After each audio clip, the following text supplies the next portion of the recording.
രണ്ട് കാര്യങ്ങൾ കൂടി പറയാനുണ്ട്.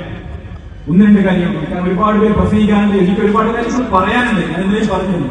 പക്ഷെ അതിന്റെ വേദിയാണ്, അത് തെരഞ്ഞെടുപ്പ് പ്രചരണ വേദിയാണല്ലോ, എന്റെ ന്യായീകരണം പറയേണ്ട വേദിയല്ല. അതുകൊണ്ട് ഞാനത് പറയുന്നില്ല. ബഹുമാന്യനായിട്ടുള്ള BJPയുടെ സംസ്ഥാന പ്രസിഡന്റ് ഇന്നലെ പറഞ്ഞത്, അദ്ദേഹം ഒരു പ്രയോഗം നടത്തി, നിങ്ങൾ കേട്ടിട്ടുണ്ടായിരിക്കും. ശിഖണ്ഡിയെ മുൻനിർത്തി, അല്ലെ, കൗരവപ്പട, അങ്ങനെയാണോ പറയുന്നത്, ശിഖണ്ഡിയെ മുൻനിർത്തി കൗരവപ്പട ചെയ്തതുപോലെയുള്ള യുദ്ധം വന്നവർ. ഞാൻ ഇന്ന് രാവിലെ പറഞ്ഞിട്ടുണ്ട്, സുരേന്ദ്രേട്ട, നിങ്ങൾ ചുരുങ്ങിയ പക്ഷം ബാലരമയുടെ മറ്റേതുണ്ടല്ലോ, ബാലരമയെങ്കിലും ഒന്ന് വായിക്കണം. ഏത് ഇവിടെ ശിഖണ്ഡിയെ മുൻനിർത്തി യുദ്ധം ചെയ്തത് പാണ്ഡവപ്പടയാണ്, കൗരവപ്പടയല്ല. മൂപ്പർ എന്തുകൊണ്ടാണ് ഇങ്ങനെ പറഞ്ഞത് എനിക്കറിയില്ല.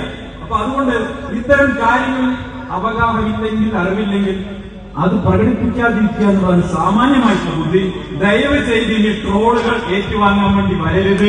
ദയവ് ചെയ്ത് ഇത്തരം കാര്യങ്ങൾ പറയുന്നതിന് മുമ്പ് പഠിച്ചിട്ട് പറയാൻ വേണ്ടി ശ്രമിക്കണം, അല്ലെങ്കിൽ പറയരുത്. ഇത് മാത്രമേ പറയുന്നുള്ളൂ. ഇവിടെ ഒരുപാട് കാര്യങ്ങൾ ബാക്കി പറയാനുണ്ട്. എന്തായാലും ഇന്നിപ്പോ മുഖ്യമന്ത്രിക്ക് വലിയ പരാതി. മുഖ്യമന്ത്രി പറയുന്ന ഒറ്റ കാര്യം, സന്ദീപ് വാര്യർ പറഞ്ഞതും ചെയ്തുമായ പഴയ കാര്യങ്ങളൊക്കെ ഓർമ്മ വേണമെന്നാണ് പറയുന്നത്. ഒരു കാര്യം ഉറപ്പു തരാം, സന്ദീപ് വാര്യർ ഇന്നലെ വരെ പറഞ്ഞത്, മിനിഞ്ഞാന്ന് വരെ പറഞ്ഞത്, ഞാൻ അന്ന് വിശ്വസിക്കുന്ന രാഷ്ട്രീയ പ്രസ്ഥാനത്തിന്റെ പ്രത്യയശാസ്ത്രപരമായിരുന്നു. സത്യസന്ധമായി അവർക്കൊപ്പം നിന്നുകൊണ്ട് പ്രവർത്തിക്കുന്ന സമയത്ത് അവരുടെ പ്രത്യയശാസ്ത്രം പറഞ്ഞിട്ടുണ്ട്. ആ വെറുപ്പിന്റെ, വിദ്വേഷത്തിന്റെ പ്രത്യയശാസ്ത്രത്തെ വലിച്ചെറിഞ്ഞുകൊണ്ടാണ് രാഹുൽ ഗാന്ധി നേതൃത്വം കൊടുക്കുന്ന ഈ സ്നേഹത്തിന്റെ പ്രത്യയശാസ്ത്രത്തിലേക്ക് ഞാൻ കടന്നു വന്നിട്ടുള്ളത്. ഈ സ്നേഹത്തിന്റെ പ്രത്യയശാസ്ത്രത്തെ ഞാൻ കടന്നു വന്നിട്ടുള്ളത്.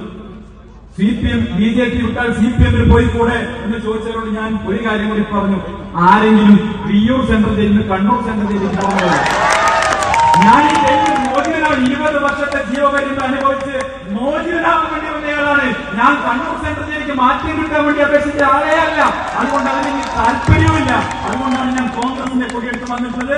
ഒരു തർക്കവും വേണ്ട. കേരളത്തിലെ ഗ്രാമാന്തരങ്ങളിൽ പോയി ഇവരുടെ ഈ കൂട്ടുകെട്ടിനെ തുറന്നു കാണിക്കുന്ന പരിപാടികളുമായി കോൺഗ്രസിന്റെ വേദി ഉണ്ടാകും എന്ന് ഉറപ്പ് നൽകിക്കൊണ്ട്, പ്രിയപ്പെട്ടവരെ, നിങ്ങളിൽ ഒരാളായി ഇന്നലെ മുതൽ എന്നെ സ്വീകരിച്ച ഈ പാലക്കാട്ടെ കേരളത്തിലെ ലക്ഷാവധി കോൺഗ്രസ് പ്രവർത്തകരുടെ മുന്നിൽ നമസ്കരിച്ചുകൊണ്ട്, UDF പ്രവർത്തകരുടെ മുന്നിൽ നമസ്കരിച്ചുകൊണ്ട്